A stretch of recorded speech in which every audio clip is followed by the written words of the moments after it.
अस्सलाम वालेकुम रहमतुल्लाह दोस्तों, वेलकम टू माय चैनल। अच्छा जी, बहुत अच्छी अपडेट्स आ रही हैं माशाल्लाह, एक्सपेक्ट्स के पॉइंट ऑफ व्यू से स्पेशली।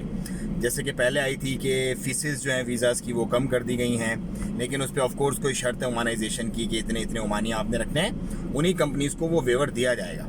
उसके बाद अब एक और बड़ी खुशाइंद खबर आ गई है, खुशाइंद ग्रेट न्यूज़ आ गई है एक्सपर्ट्स के लिए कि जिन्होंने रिन्यूअल्स नहीं करवाए अपने बताके वगैरह और कोई भी वजूहात की वजह से, फाइनेंशियल वजूहात की वजह से या वैसे ही, 1 सितंबर तक उनके तमाम पेनल्टीज़ को वेव कर दिया है, तमाम पेनल्टीज़ उनकी माफ़ कर दी गई है। 1 सितंबर 2022 तक आप अपने रिन्यू करवा सकते हैं। आपको कोई फ़ाइन, कोई पेनल्टी, कोई जो दूसरे तीसरे मामलात होते हैं वो नहीं देने पड़ेंगे। लेकिन 1 सितंबर को अगर आप नहीं करवाते तो फिर यकीनन आपको वो फाइन्स वगैरह पे करने पड़ेंगे। तो 1 सितंबर इस सो फार बहुत सारे महीने उसके अंदर बाकी हैं। बेहतर है कि आप लोग अपने लीगलाइज़ करवा लें, रेगुलराइज़ करवा लें सारी चीज़ों को, क्योंकि इतना टाइम आपको मिल जाना भी बड़ी बात है।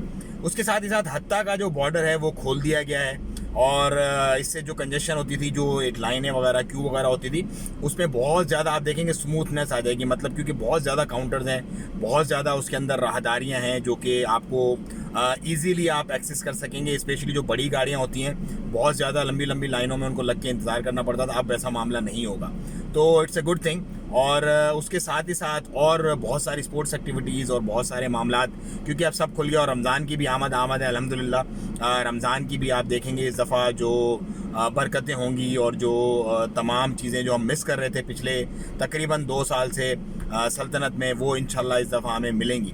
बाकी मस्जिदों के क्या मामलात होंगे, इफ्तार वगैरह का क्या सीन होगा और तरावी की क्या सेटिंग्स होंगी, वो महकमा औकाफ़ की तरफ से जैसे कोई अपडेट्स आएंगी तो वो इंशाल्लाह मैं आपके साथ शेयर करूंगा, क्योंकि अभी कोई इस पे बात करना कबलस वक्त होगा।